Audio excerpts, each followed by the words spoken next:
En esta semana que estamos considerando los crisoles venideros, toca estudiar el tema los crisoles de purificación. Ya estudiamos los crisoles de Satanás, también los crisoles del pecado, pero hoy vamos a hablar sobre el tema de los crisoles de purificación, algo que creo que nos va a ayudar para toda la lección, específicamente en este apartado, aunque cada lección de hecho va construyendo para darnos más elementos para el futuro de lo que estamos estudiando. Así que vamos a pedir la dirección de Dios para nuestro estudio de hoy.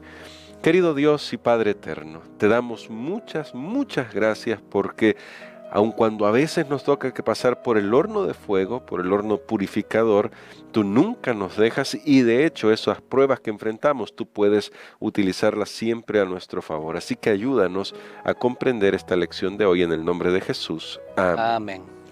Pastor Aniper, el tema de hoy, los crisoles de purificación, creo que es un título que abarcaría toda la lección prácticamente, que está tratando de enseñarnos cómo pasar por estas pruebas.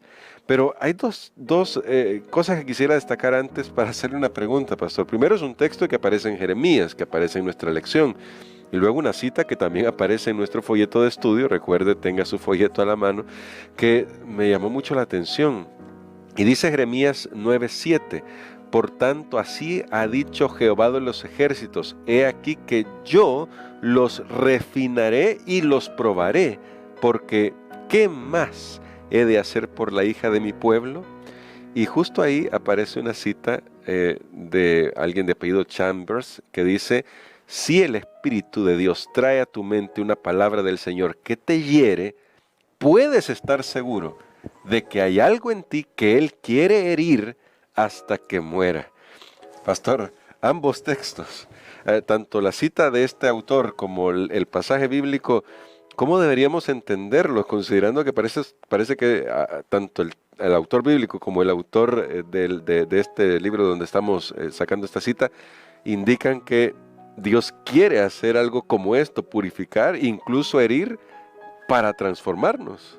Muy bien, yo creo que si tomamos en cuenta el contexto de este capítulo 9 y vemos algunos capítulos antes, algunos capítulos después del libro de Jeremías, vamos a notar que algo grave va a suceder al pueblo de Dios, al pueblo de Judá. ¿Por qué? Por sus acciones. Creo que esto está conectado con la lección de ayer, las consecuencias del pecado. Pasa la factura, créalo, pasa la factura.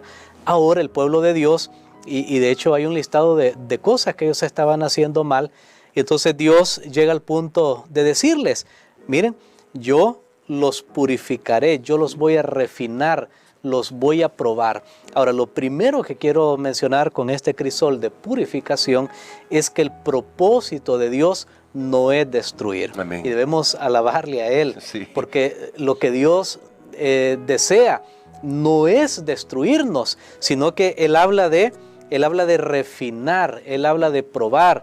Y esto nos recuerda también lo que dice el libro de Malaquías, que Dios se sentará y va a afinar al pueblo como quien afina la plata.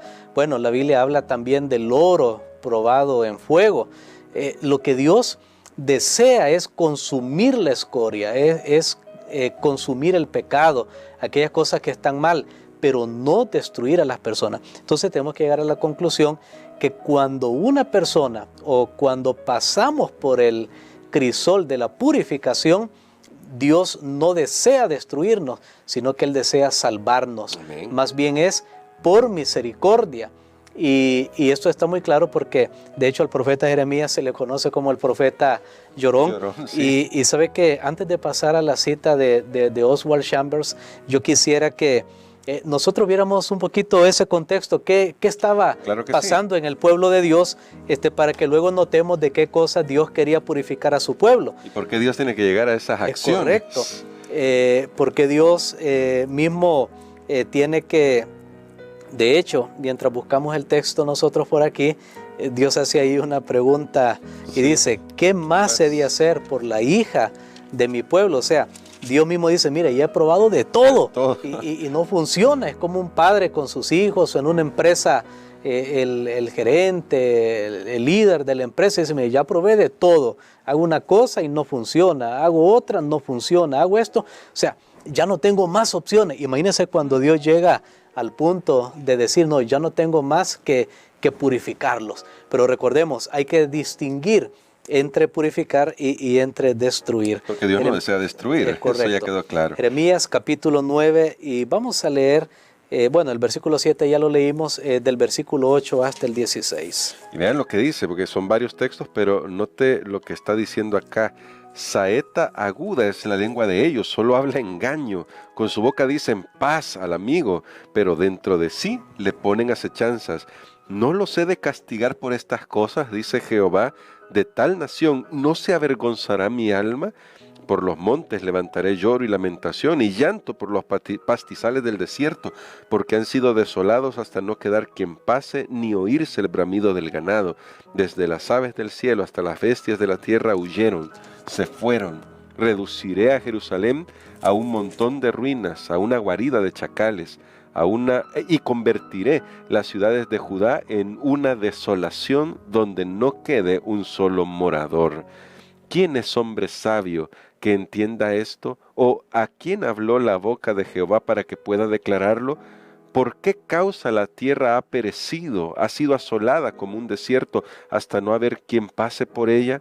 Dijo Jehová, dejaron mi ley, la cual di delante de ellos, y no obedecieron a mi voz, ni caminaron conforme a ella. Antes bien se fueron tras la imaginación de su corazón, y en pos de Baales, según les enseñaron sus padres. Por tanto, así dice Jehová de los ejércitos, Dios de Israel: a este pueblo yo les daré a comer ajenjo, y les daré a beber aguas envenenadas. Los esparciré entre las naciones que ni ellos ni sus padres conocieron, y enviaré la espada en pos de ellos hasta que los acabe. Muy bien, tremenda declaración. Tenemos nosotros sí, y esto estaba dirigido al pueblo de Dios. Estas cosas estaban sucediendo en el pueblo de Dios, pero si ustedes recuerdan la primera sección que se leyó, pareciera que no son pecados que uno dice, bueno, estaban matando, tomando bebidas alcohólicas, estaban fumando. No. Notemos que la descomposición social era un reflejo del abandono de la relación con Dios, porque dice, saeta aguda es la lengua de ellos, solo hablan engaño, dicen paz al amigo, pero dentro de sí le ponen acechanza. Y dice Dios, ¿cómo no he de castigar estas cosas? O sea, las personas estaban obrando contra su prójimo, poniéndole zancadilla, como se dice tal vez ahora modernamente. Eso para Dios es grave, que una persona ande hablando mal de otro, que una persona esté procurando el mal de otra persona, que le levante un chisme, que diga algo para afectar su reputación, su labor, su trabajo. Eso para Dios es grave, porque muchas veces nosotros vemos grave, que se mató a una persona, pero aquí Dios dice, bueno, por esa razón yo he de castigar por estas cosas, y llama la atención porque son cosas que tienen que ver con la relación con el prójimo. Pero por supuesto también está hablando que la separación de Dios llevó al pueblo a adorar a los Baales. Ya aquí tenemos ya todo rito pagano, ya cuando el pueblo de Dios adorar a los Baales no solo era tener una imagen, inclinarse ante esa imagen, era participar activamente de sus ritos, orgías, todas esas cosas, y todo eso estaba sucediendo en el pueblo de Dios. Entonces se hace una pregunta: ¿quién es hombre sabio que entienda esto? Y entonces aquí entramos con la declaración de Oswald Chambers, que él dice, si Dios trae algo que te hiere, es porque hay algo en ti que necesita ser herido. En otras palabras, es como se dice, ¿verdad? Poner limón en la llaga, en la herida. En la herida. Porque si yo me pongo limón en mi brazo, pero no hay herida, pues no voy a sentir algo desagradable. Pero si hay una herida y pongo limón, uno con solo imaginarlo ya está sintiendo el ardor. Sí. Ahora, eso es lo que está queriendo decir este autor cristiano, y es lo siguiente: cuando a ti te está doliendo, debes examinar qué hay en tu vida. ¿Quién es sabio? ¿Quién es sabio para entender que lo que está pasando en tu vida o en mi vida? ¿Quién es sabio para que entendamos si es un crisol de purificación? Porque tenemos que distinguir aprender esta semana. A distinguir. Tenemos que saber, bueno, estoy sufriendo porque acepté el nombre de Cristo. Hoy estoy leyendo más la Biblia, me estoy levantando más temprano, estoy orando, estoy yendo más a la iglesia, me está pasando esto. O tengo que entender que el enemigo pues me está zarandeando, como a Pedro me pidió para zarandearme. O tengo que entender que hay en mi vida que esté ocasionando que Dios haga un juicio, no de destrucción como ya vimos, sino de purificación, que Dios quiere destruir algo en mí. De hecho, la sabiduría humana no logrará el resultado deseado, porque en este mismo capítulo 9 es aquí donde hay un texto bien conocido, que son los versículos 23 y 24. Y dice así: así ha dicho Jehová, no se alabe el sabio en su sabiduría, ni en su valentía se alabe el valiente, ni el rico se alabe en sus riquezas, mas alábese en esto el que haya de alabarse, en entenderme y conocerme que yo soy Jehová, que hago misericordia, juicio y justicia en la tierra, porque estas cosas me agradan, dice Jehová. Muy bien, es interesante que cuando ya vemos el contexto, uno siempre ha escuchado este texto muy bonito: no se alabe el sabio en su sabiduría, el rico en su riqueza, sino en conocerme y entenderme.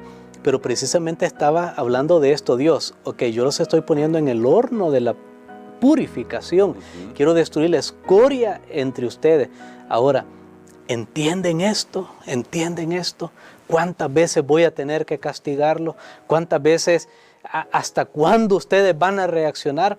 Y yo me imagino que Dios pues lo pone en términos humanos, por supuesto, claro. Él conoce todo, pero si fuéramos nosotros, uno a veces hasta se frustraría y diría: es que ni el castigo está funcionando, y entonces Dios tiene que poner medidas más drásticas para que el pueblo pueda regresar. Ahora, yo tengo un consejo, tal vez para llegar a la parte final. Me gustó mucho una declaración de Elena White. ¿Qué hacer, hermano Gerson, si estamos pasando por el crisol de la purificación? Ok, yo estoy sufriendo porque hay una escoria en mi vida, me siento herido porque hay algo que en mi vida yo tengo que destruir. ¿Qué hago si Dios me está metiendo en este proceso de refinamiento, de purificación? Nos dice Elena White en el libro Primeros Escritos, está esta declaración, página 70: Dios me ha mostrado que Él dio a los suyos un cáliz de amargura a fin de limpiarlos y purificarlos. Wow. Es un trago muy amargo, pero ellos pueden amargarlo más con sus murmuraciones, quejas y lamentos. Wow. Qué interesante, ya la cosa está difícil, pero podemos hacerlo más complicado si nos quejamos más, como que alguien le retuercen el brazo y entre más se mueve, pues más le va a doler, mejor quedarse quieto. Quienes no lo reciban habrán de beber otro trago, porque el primero no hizo en su carácter el efecto asignado, ni el segundo les aprovecha. Habrán de ir bebiendo otro y otro hasta que cumpla su efecto, o serán dejados sucios e impuros de corazón. Y es tremendo. Esto es tremendo, y es lo que pasó. Hago una pausa con Efraín, que Dios tuvo que decir: Efraín es dado a los ídolos, déjalo. Ya no más, ya ni siquiera lo voy a meter al horno, pues ya no. Vi que el amargo cáliz puede dulcificarse con la paciencia, la resignación y la oración, y que producirá en el corazón de quienes así lo reciban el efecto que le fue asignado. Amén. Bueno, ahí está claro que también podemos hacer algo, ¿no? La paciencia, la resignación, la oración. Y entonces me surge una pregunta final, pastor, para llegar a esta parte que usted destacaba. Si ya se nos ha revelado por medio de la prueba, por el medio del crisol, y quizás no hemos llegado a este horno tan ardiente que a veces se va a llegar, que es una obra drástica, usted ya lo decía, es una obra drástica, pero si ya tenemos cierto conocimiento y decimos: sí, yo sé que no estoy manejando bien mi vida, no estoy caminando como Dios quisiera, ¿qué podemos hacer antes de ser metidos al horno para poder estar a cuentas con Dios, antes de que Dios decida: hijo, ya que no puedo hacer más contigo? La gran pregunta: ¿qué más puedo hacer por ti? Me va a tocar meterte al horno. Antes de llegar ahí, ¿podemos hacer algo, pastor? ¿Y qué podemos hacer? Muy bien, yo creo que ahí viene la pregunta: ¿quién es sabio y entendido? Creo que primero vienen las consecuencias naturales del pecado. Recordemos que La ira de Dios va en dos etapas. Primero, Él se hace a un lado y dice, está bien, ¿quieres correr ahí? ¿Te vas a tropezar? Bueno, corre, cae. Allí debería reaccionar uno. La primera vez, no, ya me descubrieron, ya están sospechando. Allí debería retirarse la persona. Pero si lastimosamente la persona sigue, entonces ahí vendrá prácticamente el horno de purificación, pero lo que siempre nosotros podemos hacer es regresar al Señor, Amén. Buscarlo, pedir perdón, confesar. Podemos también reparar el daño que se ha hecho. Cuando comenzamos a hacer todas esas cosas, no debemos esperar hasta llegar al horno de aflicción. Es como una persona que le den un diagnóstico de una enfermedad y diga, bueno, como ya me dijeron que tengo cáncer, ahora pues voy a hacer, todo lo que yo quiera. No. Ahora voy a tratar de ver, ojalá que no haya avanzado tanto, no me doy cuenta, voy a tratar de arreglar algunas cosas en mi vida, las situaciones. Creo que eso es lo mejor que podemos hacer y no esperar llegar hasta las últimas consecuencias. Muy bien, así que tenemos el consejo, pero también queremos que ore por nosotros, pastor, para aprovechar ese consejo. Ya el texto nos lo deja claro. Habrá momentos difíciles y Dios, yo creo que cuando dice el texto que leímos al principio, ¿qué más puedo hacer? Es que Dios quisiera no llegar hasta esos puntos. Oremos para que no lleguemos hasta esa situación. Así que ayúdenos a orar por eso, pastor. Amén. Padre, te damos gracias, Señor, porque tu obra siempre es de salvación. Amén. Gracias porque aún el proceso de purificación, de refinamiento en el horno, es para quitar la escoria, lo malo, y que pueda quedar solo nuestra lealtad y nuestro amor hacia ti. Señor, oro en este momento para que nos bendigas, para que nos guardes, para que nos ayudes a volvernos lo más pronto posible. Si alguien en este momento está lejos de ti, ya está experimentando las consecuencias de sus acciones, pero aún así está demorando en regresar a ti completamente, ayúdale para que pueda regresar ahora que es el tiempo aceptable. Gracias por todo, en el nombre de Jesús. Amén.